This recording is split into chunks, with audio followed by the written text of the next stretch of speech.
महेश शर्मा जी।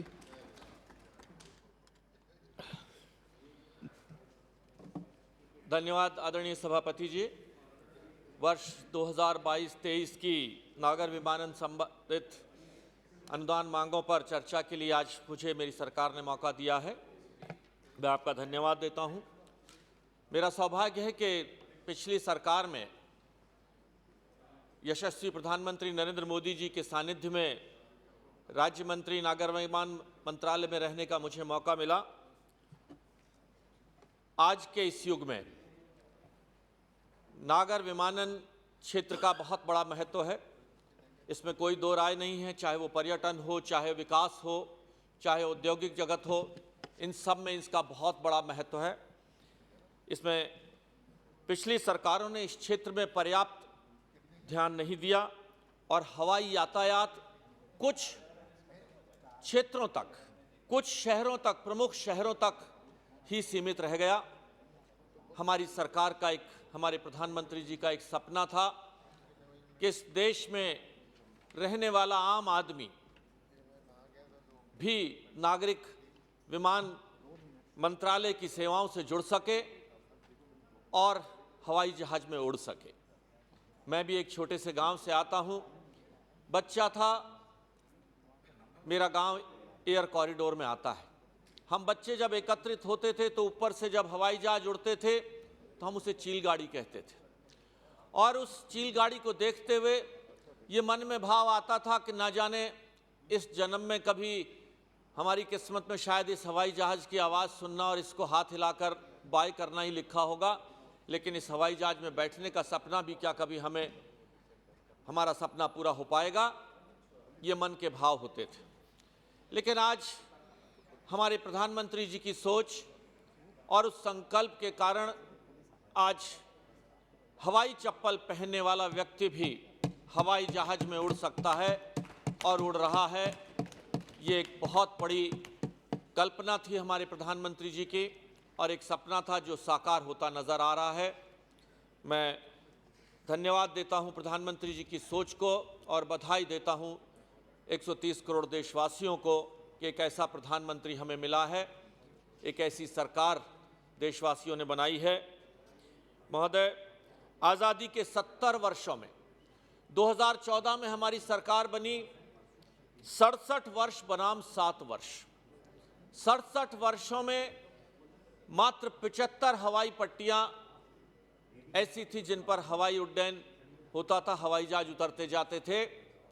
आज इन 7 वर्षों के समय में यह संख्या 130 हो गई है, यानी 73% का इजाफा हवाई पट्टियों में। ये एक कल्पना का विषय है, एक सोच का विषय है। मैं बधाई देता हूं हमारे यशस्वी मंत्री आदरणीय ज्योतिरादित्य सिंधिया जी को कि जिन्होंने इस दिशा में नए कदम उठाए। आज एयर टरबाइन फ्यूल की कीमत बढ़ रही है, लेकिन हमारे मंत्री जी सिंधिया जी ने उस पर कंट्रोल लगाया और आज और बहुत बड़ा काम किया है हमारे सरकार ने इस विषय पर।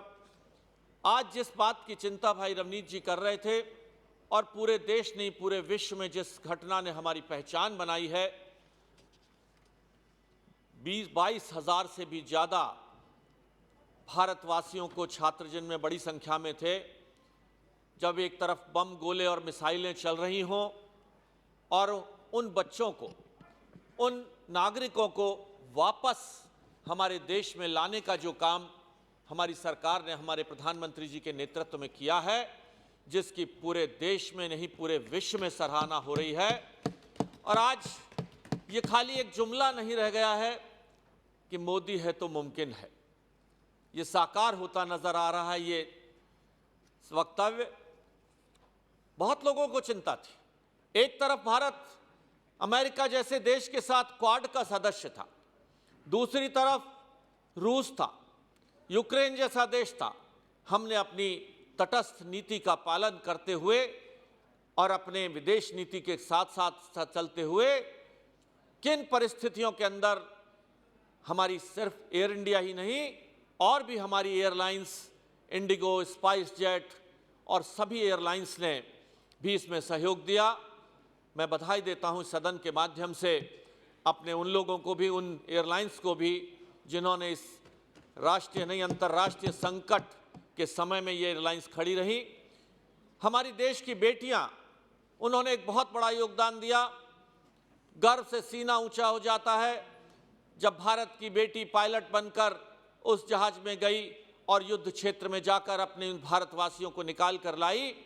एक विश्वास जाग उठता है देशवासियों में, 130 करोड़ देशवासियों में, कि कोई भी घटना हो, कैसी भी परिस्थितियां हो, हमारा प्रधानमंत्री नरेंद्र मोदी हमारे साथ खड़ा है किसी भी संकट के समय में। पंक्तियां याद आती हैं कि अगर खुद पे हो विश्वास, खुद पे हो विश्वास और कर्म पर आस्था, काम पर आस्था हो, खुद पर हो विश्वास और कर्म पर आस्था, कितनी भी मुश्किलें आए निकल जरूर जाता है रास्ता, इसमें कोई दो राय नहीं है। यह सोच और संकल्प का तरीका है हमारे प्रधानमंत्री नरेंद्र मोदी जी का। देश के इस मिशन गंगा ने, मैं समझता हूं, हर भारतवासी के दिल में एक विश्वास जागृत कर दिया है कि अब देश में एक ऐसी सरकार है, किन्हीं भी परिस्थितियों में वो साथ खड़ी है। और आज कल ही मैं पंक्तियां पढ़ रहा था हमारे पड़ोसी देश पाकिस्तान के प्रधानमंत्री जी की, जिन्होंने दाद दी है हमारे प्रधानमंत्री जी की नीतियों की, कूटनीतियों की, विदेश नीतियों की, उनके संकल्प की, कि वो अपने देश के लोगों के लिए खड़े रहते हैं, काम करते हैं। ये बहुत बड़ी बात थी। साथियों, सांसद बंधुओं, देशवासियों, जनसंख्या की दृष्टि से हमारा देश पूरे विश्व में दूसरे नंबर पर आता है। और जहां तक नागरिक विमान की यातायात की बात है, हम 10वें नंबर पर आते हैं। क्या कारण रहा? 67 वर्षों में, आजादी के 70 साल में आखिरकार ये विसंगति क्यों? क्या कारण रहा? 2016 में हमारी सरकार जब बनी, आजाद भारत में पहली बार सिविल एविएशन पॉलिसी बनी प्रधानमंत्री जी के नेतृत्व में, कि कैसे हमारे देश के नागर विमान यातायात को किस तरह से और बढ़ावा दिया जाए। इस बात के लिए एक पॉलिसी बनी। पहली सिविल एविएशन पॉलिसी 2016 में नरेंद्र मोदी जी की सरकार ने बनाई। मैं भी राज्य मंत्री होने के नाते मुझे उसका हिस्सा बनने का मौका मिला। बहुत सारे विषय थे, बायलैटरल राइट्स थे कि कितने जहाज हम दूसरे देशों में उड़ाएंगे, कितने जहाज वो हमारे देश में उड़ाएंगे। इनकी कोई नीति नहीं थी। अपनी मर्जी से जिसका जहां मन करे, जहां को कोई आर्थिक लाभ होता हो, ये बायलैटरल राइट्स पर रिश्वतखोरी होती थी। हमारी सरकार ने उसको खत्म किया। और अभी बात कर रहे थे भाई रवनीत जी ही कि टूरिज्म का बहुत बड़ा हब हमारा देश है। भारत के पास सब कुछ है, मौसम है, धूप है, बारिश है, बर्फ है, ऐतिहासिक स्थल हैं, संस्कृति हैं, आध्यात्म है, योगा है। 6.8% हमारी जीडीपी का हिस्सा पर्यटन से आता है। और उस पर्यटन को देने के लिए, रोड के लिए अभी हमारे मंत्री गडकरी जी ने जो विषय रखा कि किस तरह से उन्होंने पूरे देश को एक सूत्र में पिरो दिया है। 4 धाम की यात्रा हो, चाहे वो अयोध्या का वनगमन, राम वनगमन पार्थ हो, चाहे वो बुद्धा सर्किट हो, चाहे वो जैन सर्किट हो, उसके माध्यम से रोड का, सड़कों का एक जाल पूरे देश में बसा है। और तो और उन्होंने 23 राज्य मार्गों पर हवाई जहाज उतारने की सुविधा भी दे डाली। कितनी बड़ी सोच है, कितनी बड़ी बात है। आज हमें इस दिशा में आगे बढ़ना होगा, इस दिशा में हमें आगे काम करना होगा। पर्यटन हमारे देश का आर्थिक स्तंभ है और बन सकता है और बढ़ सकता है। ये हमारे प्रधानमंत्री जी की कल्पना है। 2014 में world economic forum, Davos, Switzerland की संस्था, जो अंतर्राष्ट्रीय संस्था है, हम लोग 2014 में 65वें स्थान पर थे।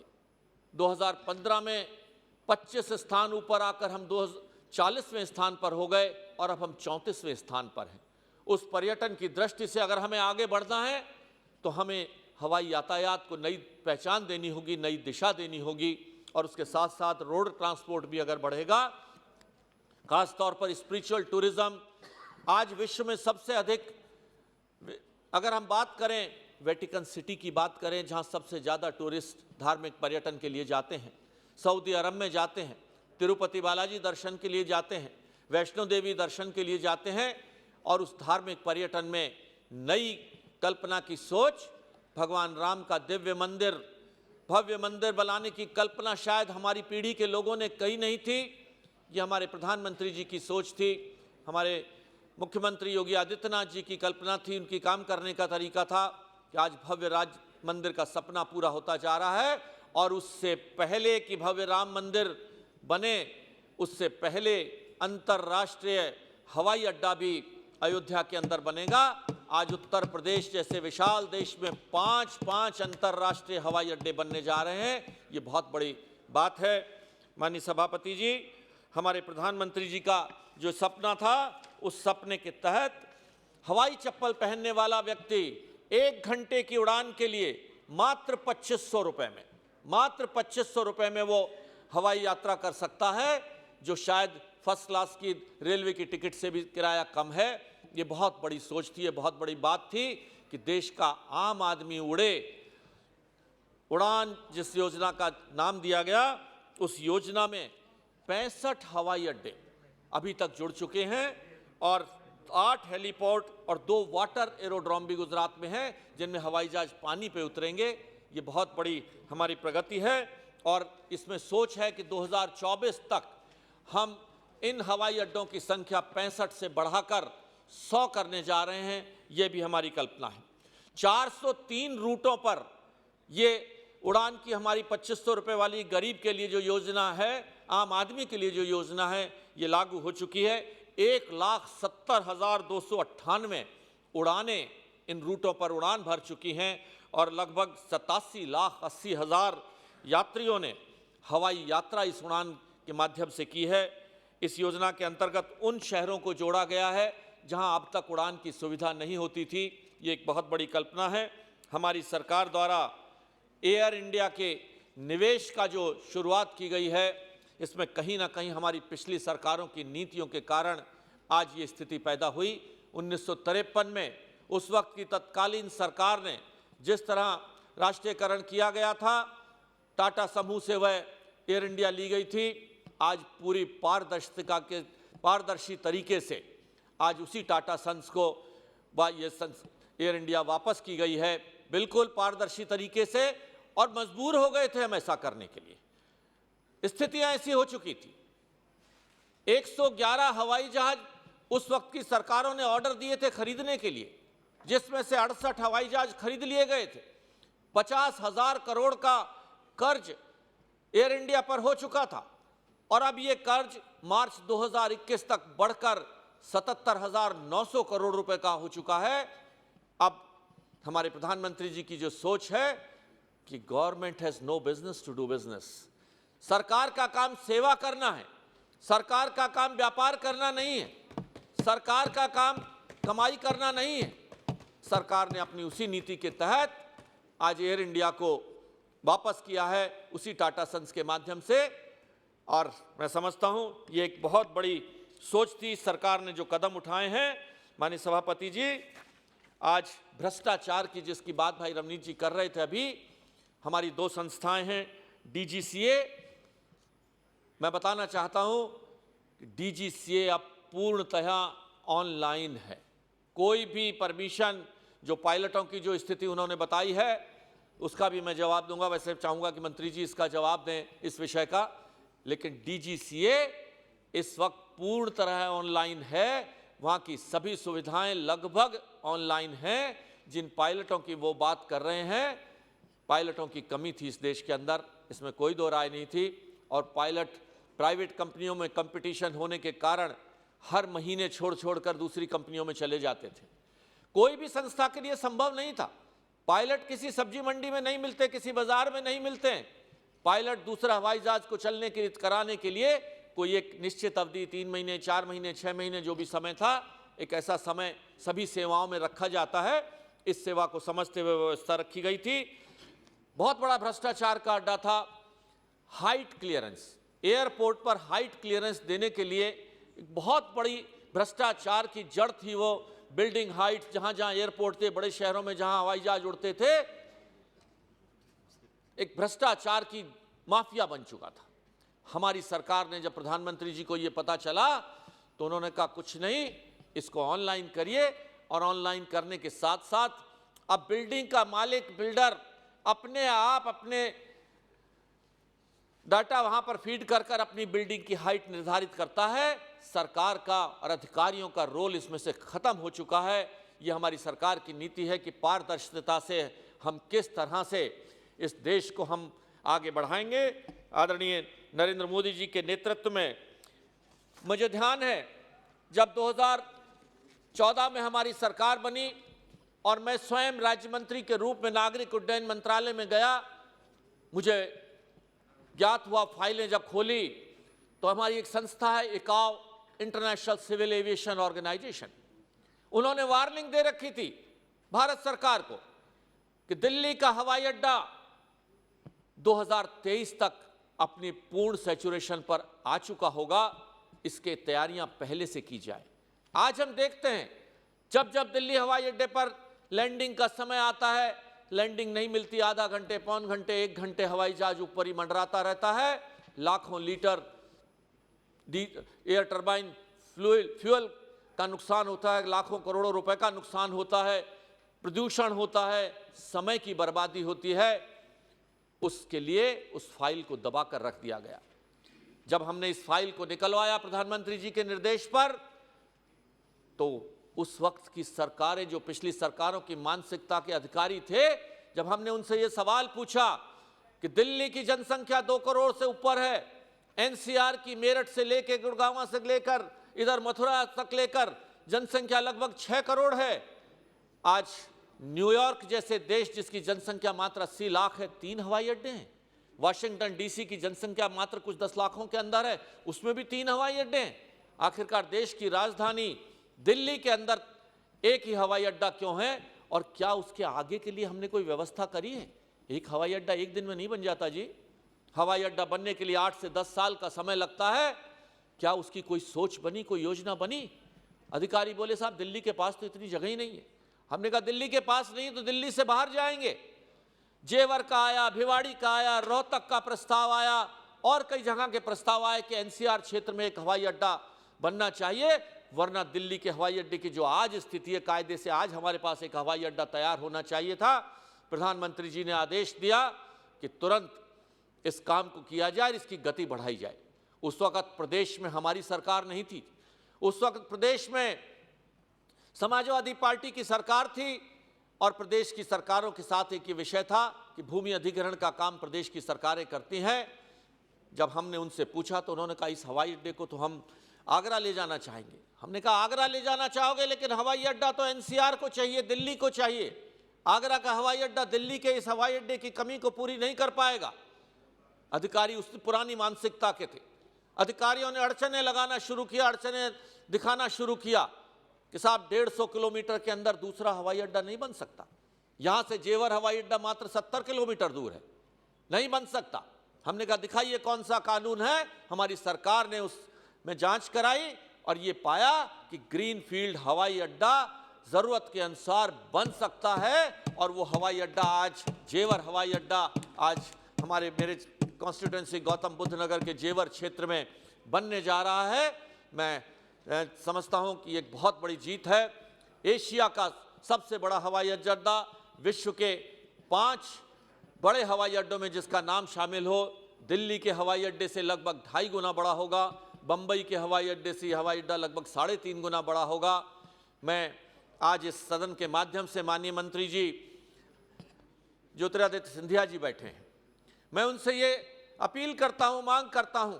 उनकी कार्य करने की शैली बहुत तेज है। वो एक युवा मंत्री हैं और कर्मशील मंत्री हैं। रात 10-10, 11-11 बजे तक मंत्रालय में बैठकर काम करते हैं। मैं उनसे ये अपील करना चाहूँगा कि दिल्ली की इस स्थिति को देखते हुए, जहाँ ट्रैफिक की इतनी स्थिति खराब हो चुकी है कि लैंडिंग के लिए आधा-आधा, 1-1 घंटे हवाई जहाज आकाश में उड़ते रहते हैं, लोगों की फ्लाइटें मिस हो जाती हैं जाते वक्त।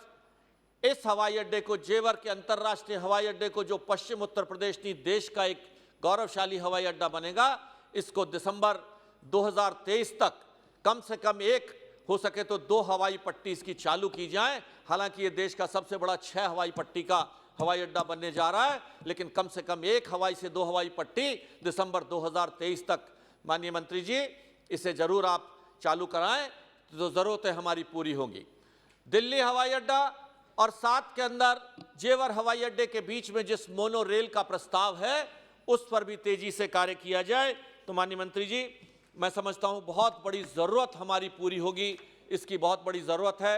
और यह हवाई अड्डा उद्योग के क्षेत्र में, नोएडा, गौतम बुद्ध नगर, ग्रेटर नोएडा एक औद्योगिक नगरी है।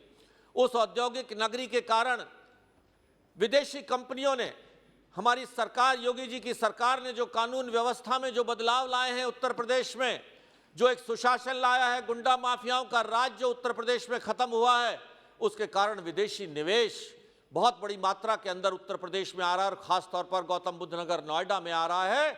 इसका श्रेय अगर हमारे प्रधानमंत्री जी का मार्गदर्शन और हमारे मुख्यमंत्री योगी आदित्यनाथ जी का एक ऐसा सुशासन देने का संकल्प, जहां गुंडे माफियाओं के लिए कोई जगह नहीं होगी, जहां माताओं बहनों की सुरक्षा का पक्का विश्वास उन्होंने सिर्फ दिलाया नहीं है, करके दिखाया है। अब प्रदेश में सांप्रदायिक दंगे नहीं होते और औद्योगिक निवेश वहां पर होता है।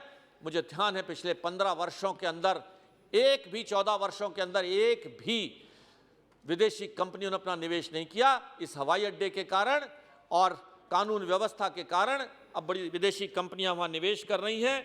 माननीय मंत्री जी, तो ये मैं दोनों विषय आपके सामने आपके माध्यम से मैं रखना चाह रहा हूं कि एक कम से कम हवाई पट्टी और दूसरा दिल्ली और इस हवाई अड्डे के बीच में जो एक मोनो रेल का प्रस्ताव है, उस पर तेजी से काम हो।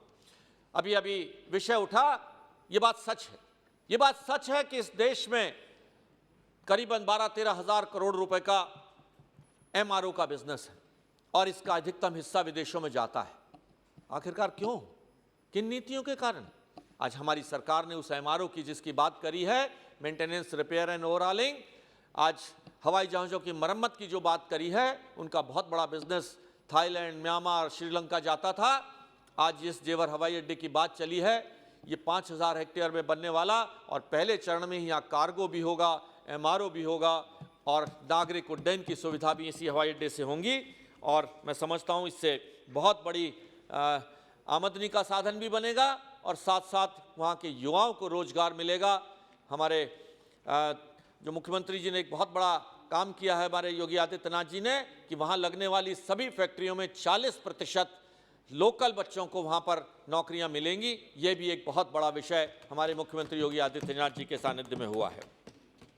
साथियों, हेलीकॉप्टर को भी हम किस तरह इस्तेमाल करें, हेलीकॉप्टर की सेवाओं का भी किस तरह इस्तेमाल करें, हेलीपोर्ट के माध्यम से भी हमारी सरकार ने ये काम किया है। ड्यूटी फ्री शॉप्स का में एक भ्रष्टाचार का अड्डा बना हुआ था, फिक्स किराए पर शॉप्स दी जाती थी। आज उन ड्यूटी फ्री शॉप्स को हमारी सरकार के आने के बाद, मोदी जी की सरकार के आने के बाद 5-5 वर्षों तक उन ड्यूटी फ्री शॉपों को खाली एक्सटेंशन दी जाती थी, उनका टेंडर नहीं निकाला जाता था, बिडिंग नहीं होती थी। आज हमारी सरकार ने पारदर्शिता से उनमें शेयर जो भी सेल होगी उसका लगभग 30-35% तक शेयर भी भारत सरकार को मिलता है, एयरपोर्ट अथॉरिटी को मिलता है, जिससे उसकी आमदनी में बढ़ोतरी हुई है। माननीय अध्यक्ष जी, 2014 में भारत में शेड्यूल्ड एयरलाइंस में 395 हवाई जहाज थे। आज 7 वर्षों के अंदर 2021 में ये विमानों की संख्या बढ़कर 716 हो गई है, यानी 83% की वृद्धि हुई है। ये हमारी सरकार की सोच है, ये हमारी सरकार की कल्पना है। माननीय सभापति जी, हमारे 2022-23 के बजट में नागर विमानन मंत्रालय का अनुमान रुपए 10,667 करोड़ रुपए का था, जिसमें राजस्व संबंधित व्यय 10,590 करोड़ का रहा है, जो कि पिछले वर्ष की अनुमानित राजस्व संबंधित व्यय 3,184 करोड़ से अगर हम देखें तो लगभग 232% अधिक है। और वहीं पूंजीगत व्यय में भी 76.46 करोड़, जो कि पिछले अनुमानित 40 करोड़ से लगभग 89% अधिक है। महोदय, इस बजट में भारत सरकार ने 150 करोड़ रुपए की लागत से नॉर्थ ईस्ट की, जो हमारे प्रधानमंत्री जी की कल्पना है कि वह भी भारत के मूल से जुड़े एक होलोंगी के में एक हवाई अड्डे की जो योजना है, उसका भी बजट 150 करोड़ रुपए इस बजट में रखा है।